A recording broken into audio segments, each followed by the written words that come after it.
PSL India यानी pulse, सारे लोग पल्स के हैं। पल्स के भी है, दूसरी कंपनी के भी है। और दूसरी कंपनी कौन सी? क्रिस्टल कैपिटल इंडिया लिमिटेड का है। PSL इंडिया के ज़्यादा हैं, अन्य कंपनी की जो है मतलब लगभग हमें लग रहा है यहाँ पे उत्तराखंड में, यहाँ रुद्रपुर में भी देखा जाए जो लगभग करीब 2 से 3 लाख जमा करता होंगे ये सारी कंपनियों के। हाँ, ज़्यादा हैं, करोड़ों निवेशक हैं। तो करोड़ों निवेशक का मतलब हो गया करीब हमको लगा 10-20 हज़ार करोड़ का जो है यहाँ पे निवेश हुआ होगा सारी कंपनियों का। ज़्यादा हैं। एंजल एग्रोटेक लिमिटेड कंपनी के भी है। बहुत सारी कंपनी के हैं। बहुत सारे कंपनी के हैं। अच्छा, क्रिस्टल कैपिटल इंडिया लिमिटेड के भी है। अच्छा अच्छा, बहुत सारे कंपनी के एजेंट है और खाता धारक जो खाता जमा किया है वो लोग भी है। नहीं, PSL इंडिया के तो ये बता रहे हैं ना, सरकार के पास ऑलरेडी जो है सेबी का पैसा आ गया है और अभी तक आप लोगों को मिला नहीं क्या किसी को? देखो आज जिस उद्देश्य से आप लोग एकत्रित हुए थे, भारत सरकार ने एक कानून बनाया वर्ष एक्ट 2019 और वर्ष एक्ट 2019 में ऐसा प्रावधान है कि इस कानून को 19 में बनाया था, पूरे भारत में कानून लागू भी हो गया। इसमें ऐसा प्रावधान है कि हर पीड़ित जमा करता, किसी कंपनी का पीड़ित जमा करता हो, 180 कार्य दिवस में जो सक्षम अधिकारी वर्ष एक्ट में है वो हमारे कलेक्टर साहब हैं या अतिरिक्त जिला मजिस्ट्रेट हैं, आपका 2 से 3 गुना पैसा भुगतान यही करवाएंगे। तो इसलिए सारे लोग देखिए अभी तक करते क्या थे हम लोग, सारे लोग क्या करते, एजेंट को परेशान करते थे।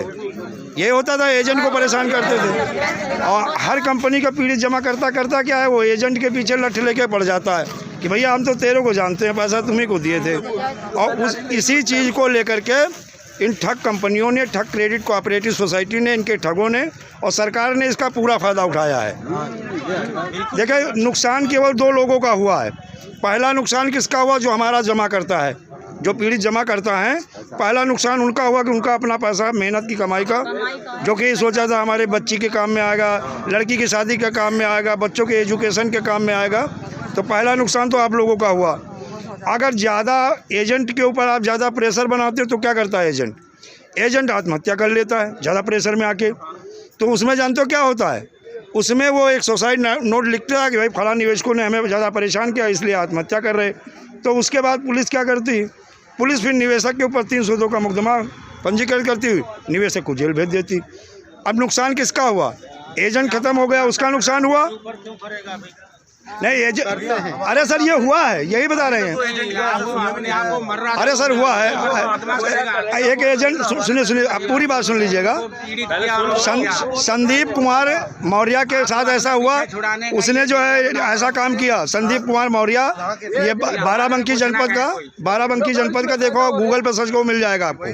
हाँ, तो ये यूपी में बाराबंकी में ऐसा हमने देखा। अब नुकसान 2 का हुआ, इसमें ठगों का कोई नुकसान नहीं हुआ। तो अब क्या करना, भारत सरकार ने इसी को लेकर कानून बनाया वर्ष एक्ट 2019। इसके तहत हर पीड़ित जमाकर्ता का 2 से 3 गुना पैसा आपका सक्षम अधिकारी आपको दिलाएगा।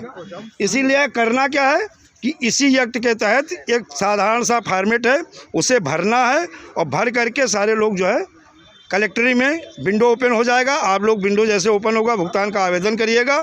जैसे भुगतान का आवेदन होगा सक्षम अधिकारी जो है वही आपकी FIR दर्ज कराएगा और आपका FIR दर्ज होने के बाद में आपका जो सेबी के पास पैसा है या लोहड़ा कमेटी के पास है या किसी लिक्विडेटर के पास है या सरकार की किसी अथॉरिटी के पास है, आपके कलेक्टर साहब को विशेषाधिकार वर्ष एक्ट में मिला हुआ है।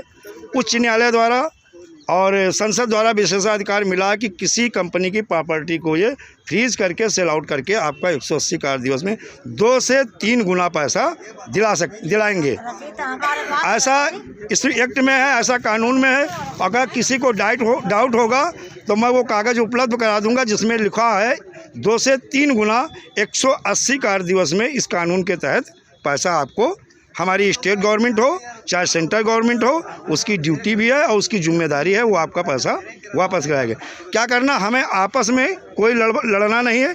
इन ठगों के खिलाफ इसी कानून के तहत हम लोगों को ज़्यादा से ज़्यादा आवेदन करने हैं। ठीक है।